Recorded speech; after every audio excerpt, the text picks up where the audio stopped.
13 Juli 2020 jadi masa kelam bagi penduduk 6 kecamatan di Luwu Utara.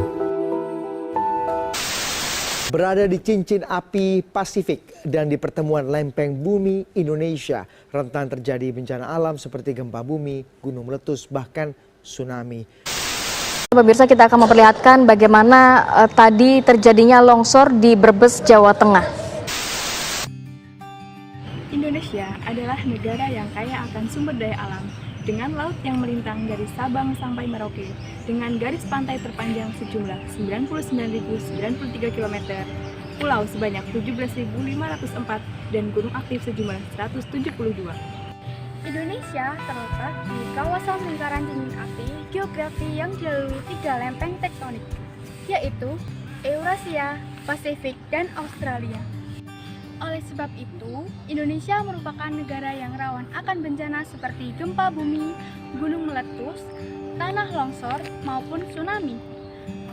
Iklim tropis yang ada di Indonesia juga mempengaruhi fenomena alam seperti curah hujan yang tinggi memudahkan terjadinya tanah longsor.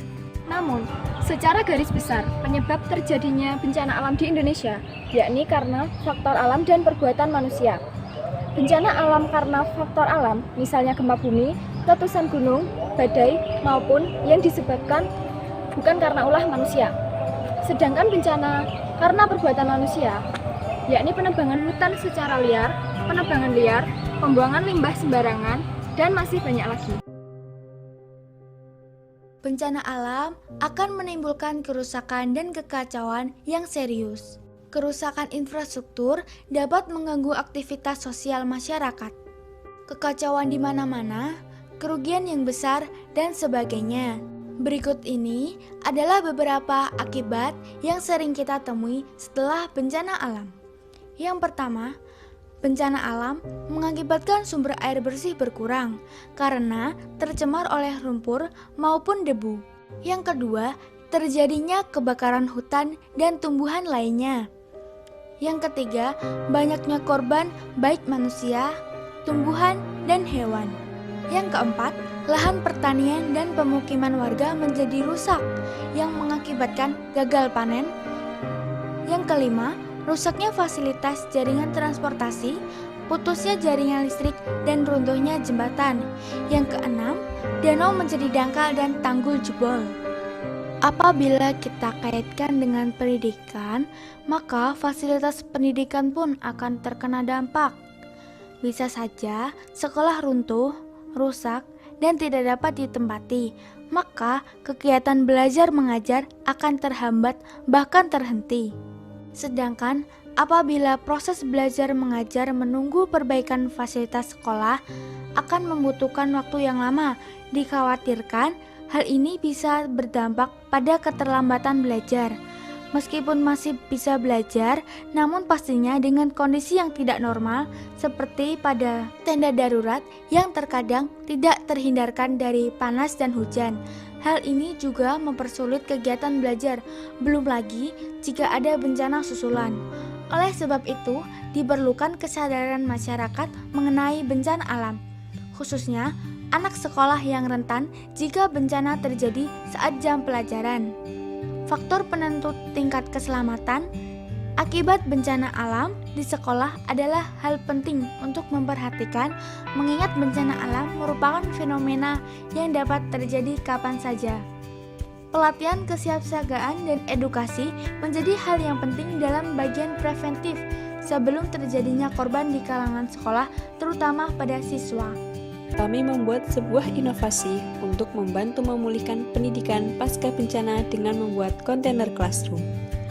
Kontainer classroom merupakan truk kontainer yang dimodifikasi sedemikian rupa agar bisa dimanfaatkan untuk kelas ruang sementara. Kontainer classroom ini adalah suatu inovasi yang dapat dimanfaatkan dalam keadaan darurat pasca bencana. Kontainer classroom dapat dimodifikasi dan digunakan di mana saja, dapat dipindah, serta disesuaikan dengan kebutuhan. Siswa dapat belajar di dalam kontainer yang telah didesain untuk pembelajaran ketika sekolah masih direhabilitasi karena adanya bencana. Di dalam kontainer classroom sudah terdapat fasilitas seperti pendingin ruangan, toilet, meja lipat, alat tulis, papan tulis, karpet, dan sebagainya. Konsep kontainer classroom sama seperti modifikasi masjid keliling untuk Olimpiade Tokyo. Truk ini dimodifikasi bisa melebar ke samping dengan mengembangkan kontainer yang dapat memuat kurang lebih 15-50 siswa. Untuk belajar di dalam kontainer tersebut, terdapat 3 tipe truk yang dapat digunakan, yakni tipe truk engsel double atau kecil, truk trintin atau sedang, dan truk tronton atau besar. Hal ini juga dapat mempermudah akses menuju tempat yang terpencil. Kontainer classroom diangkut pada saat belum disusun dan setelah sampai pada tempat tujuan, baru kemudian dapat disusun sesuai dengan keinginan dan kebutuhan. Kontainer classroom digunakan saat pasca bencana untuk menggantikan tempat sekolah darurat agar nyaman. Hal ini dikarenakan jalanan Indonesia tidak semuanya luas, sehingga juga dapat mempermudah akses menuju tempat yang terpencil.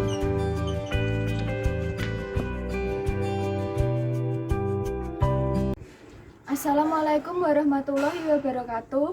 Saya Revi Valindra Anandari Swastihayu dari Program Studi Pendidikan Bahasa dan Sastra Indonesia Universitas Muhammadiyah Surakarta.